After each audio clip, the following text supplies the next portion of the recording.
Hello students, good morning to you all. कैसे हैं आप सब लोग? I hope that you all are doing very well and I hope that you all are doing your study on regular basis. And student, मैं आपको बता दूं कि गवर्नमेंट ने हाल फिलहाल में 17 मई तक ये जो लॉकडाउन पीरियड है इसको एक्सटेंड करा है, बट इस दौरान काफ़ी बिजनेस या शॉप्स को काफ़ी छूट दे दी गई है। ठीक है ना? तो मैं ये सोच रहा हूँ कि बहुत कम समय है लॉकडाउन का अभी, तो जल्द ही हम लोग क्या कहते हैं दोबारा मिल पाएंगे, स्कूल्स हमारे रीओपन होंगे। तो आपको बिल्कुल भी टेंशन नहीं लेनी है स्टडीज़ के रिगार्डिंग, क्योंकि वो रेगुलर आपकी चल रही है ऑनलाइन क्लासेस। ठीक है, आपको प्रॉपरली होमवर्क मिल रहा है। और चैनल को सब्सक्राइब कर लें ताकि आप कभी अगर मिस भी करें तो आ सकते हैं, डायरेक्टली वीडियो देख सकते हैं। और अगर किसी को नोट्स नहीं मिले हैं तो मुझसे मांग सकता है लेक्चर की डेट बताकर कि इस टॉपिक का नाम, कि इस टॉपिक की मेरे को नोट्स दे दो आप, तो मैं आपको प्रोवाइड करवा दूंगा स्टूडेंट। ठीक है, तो लास्ट लेक्चर के अंदर स्टूडेंट हम लोगों ने पढ़ाई करी थी रिवेन्यू रिसिप्ट्स के बारे में, कि रिवेन्यू रिसिप्ट्स क्या होती हैं, कहाँ से आती है, रिवेन्यू रिसिप्ट्स के सोर्स क्या क्या है। ठीक है ना? आज हम स्टडी करने वाले हैं कैपिटल रिसिप्ट्स के बारे में, कि कैपिटल रिसिप्ट्स क्या होती है, कहाँ से ये हमें रिसीव होती है, उसके सोर्सेज के बारे में। और हम दोनों में डिफरेंस भी करेंगे कैपिटल रिसिप्ट और रिवेन्यू रिसिप्ट में, जिससे आपको थोड़ा क्लियरिटी आ जाए। ठीक है ना? तो आज की डेट में हम यही कवर करेंगे। तो चलिए अपनी फेयर नोटबुक में आज की हेडिंग डाल लीजिए, चैप्टर का नाम, टॉपिक का नाम डालिए। तो स्टार्ट करते हैं। तो चलिए स्टूडेंट, आज की डेट डाल लीजिए। आज है 5 मई 2020, ये आज की डेट है। एक मिनट, ठीक है, ये आज की डेट है। और चैप्टर नंबर 10 हमारा चल रहा था गवर्नमेंट बजट। और इसके अंदर हमने लास्ट क्लास के अंदर रिवेन्यू रिसिप्ट्स जो हैं वो अपनी ख़त्म कर दी थी। रिवेन्यू रिसिप्ट्स दो ही थी हमारे पास, टैक्स एंड नॉन टैक्स। मतलब दो ही तरीके के सोर्स थे, या तो टैक्स से पैसा आ रहा था या टैक्स के अलावा जो पैसा आ रहा था, जैसे फाइन्स वगैरह, जो भी मैंने एक्सप्लेन करा था आपको, गिफ्ट, डोनेशन, ये सब। आज हम चर्चा करेंगे स्टूडेंट कैपिटल रिसिप्ट्स की। आज हम चर्चा करेंगे किसकी? कैपिटल रिसिप्ट्स की। कैपिटल रिसिप्ट्स क्या मतलब है कैपिटल रिसिप्ट्स का? कि ऐसी रिसिप्ट्स, सबसे पहली बात तो ये जो रिवेन्यू रिसिप्ट्स होती है ना स्टूडेंट, ये रेगुलर आती है। जैसे टैक्स है, रेगुलर आता है, हर साल हर आदमी ने देने ही देने। ठीक है, और ये नॉन टैक्स में भी जो, जैसे मान लो profit of the public organisation है, या भाई आप कह लो कि फीस जो होती है गवर्नमेंट की, जैसे स्कूल की फीस हो गई, सरकारी अस्पताल में जो 5 रुपए की पर्ची कटती है, मतलब हर जगह ये रेगुलर होती है, ये रेगुलर होती है। और कैपिटल रिसिप्ट में क्या है, पैसा दो ही तरीके से आएगा। सबसे पहले या तो आप लोन ले रहे हो, मतलब बोरोइंग। ठीक है, बोरोइंग कर रहे हो, मतलब लोन किसी से ले रहे हो। ठीक है, या फिर आप क्या कर रहे हो कि क्या कहते हैं, अपना एसेट बेच रहे हो, एसेट सोल्ड आउट। ठीक है ना? दो ही तरीके होते हैं जिससे इसके अंदर पैसे आते हैं। या तो आपने कोई लोन लाइबिलिटी रेज करी है, ठीक है ना, लोन लिया है, या आपने कोई एसेट बेचा है। यानी कि दो केस के अंदर इफेक्ट होता है। मतलब या तो आपके लाइबिलिटी पर इफेक्ट डालेगा कैपिटल रिसिप्ट, या इफेक्ट डालेगा किस पर? आपके एसेट्स पर। ठीक है ना? अब इसमें मतलब लाइबिलिटी पर इफेक्ट सिर्फ बोरोइंग लेने में नहीं। जैसे आपको मैं अगर छोटा सा एग्जांपल दूं तो ये है कि मान लो मैं गवर्नमेंट हूं और मैंने किसी थर्ड पर्सन से पैसा उधार लिया है। क्या लिया है? पैसा उधार। जैसे मान लो इसने मेरे को 100 रुपए दिए, ठीक है, उधार दे दिए। हो सकता है कि मैंने भी किसी को पैसे दे रखे हो, मान लो मैंने किसी को 100 रुपए दे रखे हो, कोई फोर्थ पर्सन है, किसी को पैसे दे रखे हो, तो ये मेरे को कहता है भाई लो मैंने आपसे उधार लिया था, अब मैं आपको वापस कर रहा हूं ये 100 रुपए। तो दोनों केस में मेरे पास रुपए आए ना। अब इसके अंदर जब ये 100 रुपए लिए थे स्टूडेंट, तो मेरी लाइबिलिटी रेज हुई थी, मतलब लाइबिलिटी बनी थी, ज्यादा लाइबिलिटी बढ़ गई थी, इंक्रीज हो गई थी। और जब ये 100 रुपए आए, ये भी रिसिप्ट है, लेकिन इसमें क्या हुआ, लाइबिलिटी मेरी कम हुई। तो दोनों ही केस में लाइबिलिटी पर इफेक्ट डाल रहा है ना, एक ज्यादा कर रहा है लाइबिलिटी को, एक लाइबिलिटी को क्या कर रहा है, कम कर रहा है। तो दोनों ही केस कैपिटल रिसिप्ट के होंगे। दोनों ही केस किसके होंगे? कैपिटल रिसिप्ट की। तो कैपिटल रिसिप्ट का मतलब होता है ऐसे रिसिप्ट्स, एक तो जो कि नॉन रिपीटेटिव हो, यानी रेगुलर ना हो, रूटीन में ना हो रही हो, कभी कभार, क्योंकि ऐसे लाइबिलिटी उधारी कभी कभार ली जाती है, सामान बेचा भी कभी कभार जाता है, यानी कि नॉन रिपीटेटिव हो या इरेगुलर हो। ठीक है। दूसरी चीज कि जो या तो एसेट्स पर इफेक्ट डाले या फिर किस पर इफेक्ट डाले, लाइबिलिटी पर। ठीक है ना। तो अभी हम देखते हैं कि कैपिटल रिसिप्ट्स के अंदर क्या कौन कौन सी ऐसी चीजें हैं जो शामिल होती हैं कैपिटल रिसिप्ट्स के अंदर। तो पहली कैपिटल रिसिप्ट्स के अंदर स्टूडेंट शामिल होता है market borrowing. Market borrowing, market borrowing का मतलब यही है लोन। मार्केट बोरोइंग का क्या मतलब है, लोन से ही मतलब है कि लोन ले रही है गवर्नमेंट मार्केट से। ठीक है ना, भाई मार्केट से पैसा बोरो कर रही है, लोन ले रही है। ठीक है। अच्छा, फिर उसके बाद है कि भाई एक तो मार्केट बोरोइंग होती है, एक होती है अदर बोरोइंग्स। अदर बोरोइंग यानी अदर तरीके से लोन। अच्छा मैं आपको बताता हूँ अब बेटे, ये मार्केट बोरोइंग वो बोरोइंग है जो आपने एक इंस्ट्रूमेंट पढ़ा था ना, open market operation. Open market operations, open market operations. तो ये वो चीज है, ये वो चीज है कि ये कोई मार्केट बोरोइंग्स का मतलब यही होता है कि भाई कोई इंस्ट्रूमेंट है, पब्लिक की जो इंस्ट्रूमेंट है उसको बेचकर और फिर पैसा ले रहे हैं।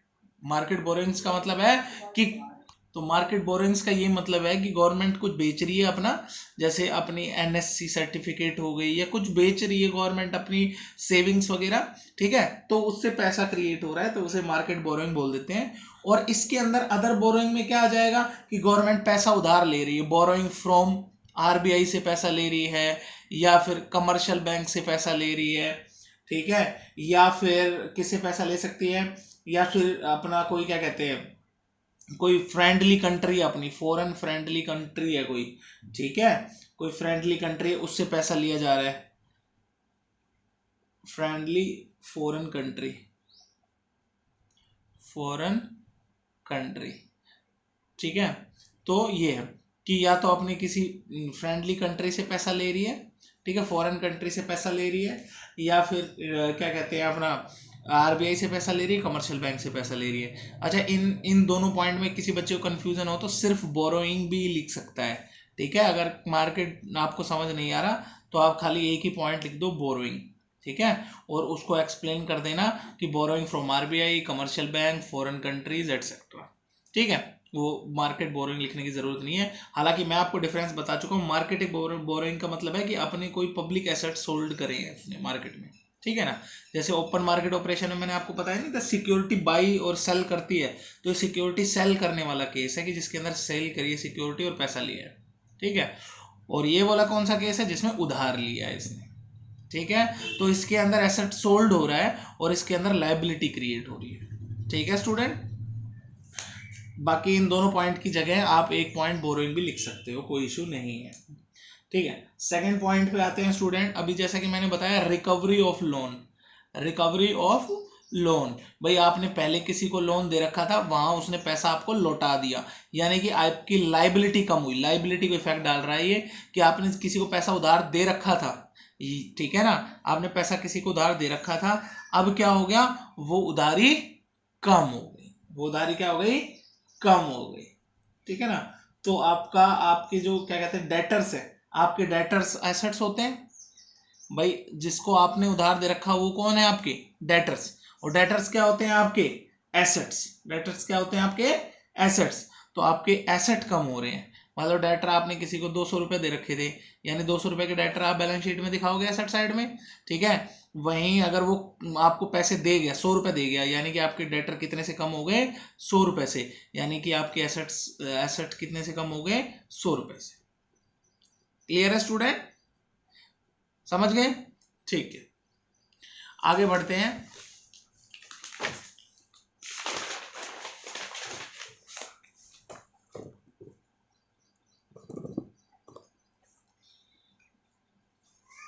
Disinvestment, disinvestment of equity holding, of equity holding in public sector. Public sector. अच्छा स्टूडेंट, क्या होता है इक्विटी? मैंने आपको बताया है कि कोई भी ऑर्गेनाइजेशन हो वो पब्लिक की या प्राइवेट की कैसे होती है। अगर उसके 100 शेयर हैं तो जो भी 51 शेयर खरीद लेगा, 51% शेयर खरीद लेगा, गवर्नमेंट खरीद लेगी तो पब्लिक कंपनी बन जाएगी, और 51% प्राइवेट लोग खरीद लेंगे तो प्राइवेट कंपनी बन जाएगी। तो पब्लिक सेक्टर इंटरप्राइजेज मतलब कि ऐसी कंपनियां जिसके अंदर 51% शेयर किसका है? गवर्नमेंट का है। किसका है? गवर्नमेंट का। तो गवर्नमेंट अगर 51% शेयर ले लेती है तो पब्लिक कंपनी हो जाएगी। अब मान लो शेयर खरीदे हुए, गवर्नमेंट ने शेयर खरीदे हुए 51%, और उन शेयर को अगर बेच देती है, यानी इन्वेस्टमेंट करना मतलब शेयर खरीदना, और डिसइन्वेस्टमेंट मतलब वो शेयर खरीदे हुए बेच दिए, यानी कि एसेट कम हुआ है ना, इसका एसेट बेच दिए और पैसे आ गए, और पैसे आ गए यानी कि एसेट्स को बेच रही है, ठीक है ना, तो रिसिप्ट ले रही है। अगला पॉइंट कि आपके पास पैसा आ रहा है किससे? स्मॉल सेविंग से, लोगों की सेविंग से, लोगों की सेविंग से आता है। अब कमर्शियल बैंक की सेविंग तो चली गई आरबीआई में, गवर्नमेंट के पास कौन सी सेविंग आएगी? जो पोस्ट ऑफिस में होती है। स्टूडेंट, पोस्ट ऑफिस भी एक तरीके से बैंक है, बैंक की तरह काम करता है, ठीक है। इसमें सेविंग करते हैं लोग, एफडी भी करवाते हैं, सेविंग अकाउंट खुलवाते हैं, ठीक है। तो इसमें जो भी सेविंग का पैसा आता है वो स्मॉल सेविंग भी रिसिप्ट्स की तरह ही होती है, ठीक है ना। एक तरीके से ये हमारे एसेट्स नहीं है, गवर्नमेंट के लिए लाइबिलिटी है, क्योंकि चुकाना पड़ेगा गवर्नमेंट को, उनकी सेविंग भी वापस करनी पड़ेगी लोगों की, मतलब लोगों से बोरो ही कर रही है, मतलब लोग जमा करवा रहे हैं भाई, अपना पैसा वापस तो लेंगे ही, वो भी ब्याज समेत लेंगे, ठीक है। तो एक तरीके से गवर्नमेंट की क्या है ये? लाइबिलिटी। और गवर्नमेंट के पास पैसा आता है किससे? प्रोविडेंट फंड से। प्रोविडेंट फंड मैंने आपको समझाया था जब मैं नेशनल इनकम पढ़ा रहा था, सोशल सिक्योरिटी कंट्रीब्यूशन, याद आया सब topic by income method. Social security contribution एक पॉइंट था इनकम मेथड के अंदर, जिसके अंदर मैंने आपको पीएफ समझाया था। तो पीएफ अकाउंट में जो डिपॉजिट होता है वो सरकारी खातों में आता है, तो सरकार के लिए लाइबिलिटी है, क्योंकि वो पैसा भी चुकाना है और ब्याज भी देना है, तो सरकार के लिए क्या है? लाइबिलिटी है। दूसरा, कोई भी जैसे मान लो किसी को पैसे का डर हो या कुछ हो, मतलब किसी कोई कंपनी हो, बड़ी कंपनी हो, कोई कुछ भी हो, तो वो अपने पास रिजर्व रखती है सरकार के पास कि लो जी पैसा हमारा रख लो आप लोग सेफली, या भाई आपको शक है कि हम भाई कोई फ्रॉड कर देंगे, कुछ कर देंगे, तो पैसा रिजर्व रख लो। वो अगर आप पॉइंट बनाना चाहते हो, वैसे कोई ज़रूरी नहीं है, लेकिन अगर आप बनाना चाहते हो पॉइंट तो आप इसको अदर डिपॉजिट में लिख सकते हो, या रिजर्व्स ऐसे करके लिख सकते हो। तो स्टूडेंट, ये थे हमारे क्या कहते हैं सोर्स की कैपिटल रिसिप्ट्स कहाँ कहाँ से आ सकती है। तो एक बारी मैं दोबारा से रिवाइज कर रहा हूँ, कोई बच्चा अगर कंफ्यूज हो रहा हो तो वो मेरे को डाउट में पूछ सकता है कि जहाँ भी उसको कंफ्यूजन हो, बाकी अभी मैं दूर कर रहा हूँ, एक बार रिवाइज कर रहा हूँ। सबसे पहले तो स्टूडेंट है मार्केट बोरोइंग, जिसके अंदर हम क्या सोल्व करते हैं? अपनी सिक्योरिटी सोल्ड आउट करते हैं, मार्केट बोरोइंग्स, ठीक है। मार्केट बोरोइंग में क्या करते हैं? हम अपनी सिक्योरिटी सोल्ड आउट। दूसरा, अदर बोरोइंग, अदर बोरोइंग में मतलब हम उधार लेते हैं, किससे? बैंक से या किसी दूसरी कंट्री से या आरबीआई से, किसी से पैसा उधार लेते हैं। तीसरा क्या है? Recovery of loan. Recovery of loan में क्या है कि हमारे डेटर्स कम होते हैं, डेटर्स मतलब मैंने गलती से स्टार्टिंग में लाइबिलिटी बोल दिया था, बट लाइबिलिटी नहीं बेटा, एसेट, क्योंकि डेटर जिसको पैसा हम उधार देते हैं, जिसको पैसा हम उधार देते हैं वहां पर पैसा उधार देते हैं तो वो आदमी हमारा डेटर बन जाता है, यानी कि उसे हमारा पैसा चुकाना है, ठीक है। तो डेटर्स हम कहाँ दिखाते हैं? अपनी बैलेंस शीट में एसेट साइड में, तो यानी डेटर हमारे एसेट्स होते हैं, करंट एसेट्स होते हैं। तो अगर एसेट 200 रुपए हमने किसी को उधार दिए हैं और हमें वो चुका रहा है वो पैसे, कि लो जी हमारे पास पैसे आ गए, लो अपने पैसे पकड़ो, तो मेरे डेटर कम हो रहे हैं, यानी मेरे एसेट्स कम हो रहे हैं, वो रिसिप्ट है, रिकवरी ऑफ लोन। चौथा है बेटा कि अगर मैं अपने एसेट्स को बेच रहा हूं, अपने शेयर्स को बेच रहा हूं, डिसइन्वेस्टमेंट ऑफ इक्विटी, ठीक है। पांचवा है स्मॉल सेविंग, पांचवा है स्मॉल सेविंग्स, यानी कहां पर होती है? ये पोस्ट ऑफिस में जो भी लोग सेविंग करवाते हैं वो सब लाइबिलिटी क्रिएट करती हैं, पैसा तो आता है पर वो लाइबिलिटी है, ठीक है। फिर है प्रोविडेंट फंड, इससे पैसा तो आता है गवर्नमेंट के पास पर ये भी क्या है? लाइबिलिटी है। और ऐसे लोग जो अपना पैसा रिजर्व रखते हैं हमारे पास, जैसे कि रेलवे है, थोड़ा सा पैसा रिजर्व रखती है गवर्नमेंट के पास ताकि कभी इमरजेंसी में काम आ जाए। जैसे बड़ी बड़ी कंपनियां जिन पर सरकार को कभी शक लगता है कि भाई ये कंपनियां इतनी बड़ी बड़ी हैं कि फ्रॉड कर गई तो देश बर्बाद हो जाएगा, तो वो उसका सिक्योरिटी के लिए कुछ पैसा रिजर्व रख लेती है। ठीक है, तो उन्हें आप अदर रिसिप्ट करके दिखा सकते हो, बाकी अगर ना भी दिखाओ तो कोई इशू नहीं। क्लियर है स्टूडेंट? तो ये सारी चीजें हैं जो आपको ध्यान में रखनी है। अच्छा, मैं दोबारा रिपीट कर रहा हूँ, ये जो रिकवरी ऑफ लोन था ये गलती से मैंने क्या बोल दिया था इसको, लायबिलिटी। जब मैं स्टार्टिंग में ये बता रहा था रिकवरी ऑफ लोन, तो ये जैसे मैंने छोटा सा एग्जांपल दिया था कि ये 100 रुपए आपने किसी थर्ड पर्सन से लिए हैं, यानी कि आपकी लायबिलिटी बढ़ी है, और ये 100 रुपए आपने किसी को दिए हैं, ठीक है, तो ये आपके डेटर है, और जब ये वापस लौटाएगा तो क्या कम होंगे आपके, लायबिलिटी कम नहीं होगी, आपके क्या होंगे, एसेट्स कम होंगे। क्लियर है स्टूडेंट? तो एक माइनर सा ये था। बाकी ये आप समझ चुके हो कि कैपिटल रिसिप्ट के अंदर कौन कौन से सोर्सेज हैं। ठीक है, तो अभी हम कर रहे हैं एक बारी difference between revenue receipt and capital receipt. ठीक है, रिवेन्यू रिसिप्ट और कैपिटल रिसिप्ट में, रिवेन्यू और कैपिटल रिसिप्ट में हम लोग डिफरेंस कर लेते हैं। ठीक है, तो सबसे पहले तो मीनिंग ही इनका लिख देंगे कि ये नाइदर क्रिएट एनी लायबिलिटी, ना तो ये कोई लायबिलिटी क्रिएट करती है, नॉर रिड्यूस एनी एसेट, ना कोई एसेट कम करती है, कोई एसेट बेचती नहीं है। ठीक है, ये क्या करता है, ये इधर क्रिएट एनी लायबिलिटी, या तो कोई लायबिलिटी क्रिएट करेगा ये, ठीक है, और लायबिलिटी नहीं क्रिएट करेगा तो किस एसेट्स को कम करेगा, क्योंकि बेचने के बाद एसेट्स कम ही हो जाएंगे। रिड्यूस एनी एसेट्स, या एसेट्स कम करेगा। ये क्या होती है, ये जो रिसिप्ट्स होती है बेटा, ये होती है रेगुलर होती है, और ये रिसिप्ट्स जो होती है ये होती है इर्रेगुलर। कभी कभी बोरोइंग ली जाती है, कभी कभी एसेट्स बेचे जाते हैं, मतलब हमेशा नहीं होता रहता लगातार, बट इनकम ये जो है ये लगातार आती रहती है, रिवेन्यू रिसिप्ट लगातार आती रहती है। ठीक है, अब इसके ऊपर क्या होता है, ये जो अमाउंट आई, ये जो रिसिप्ट आई रिवेन्यू रिसिप्ट, इसको वापस लौटाना नहीं होता। No future obligation to return the amount. ये तो कमाई है भाई गवर्नमेंट की, इसे वापस थोड़ी ना लौटाना होता है, लेकिन हाँ इसके अंदर लायबिलिटी जो हम लेते हैं, उधारी जो लेते हैं, उसे लौटाना पड़ता है, और वो भी ब्याज समेत। ठीक है ना, कि there is a future obligation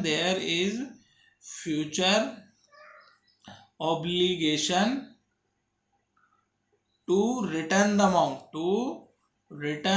amount along with interest, ब्याज समेत लौटाना पड़ता है। समझ गए ना स्टूडेंट, इसे क्या करना पड़ता है, ब्याज समेत लौटाना पड़ता है।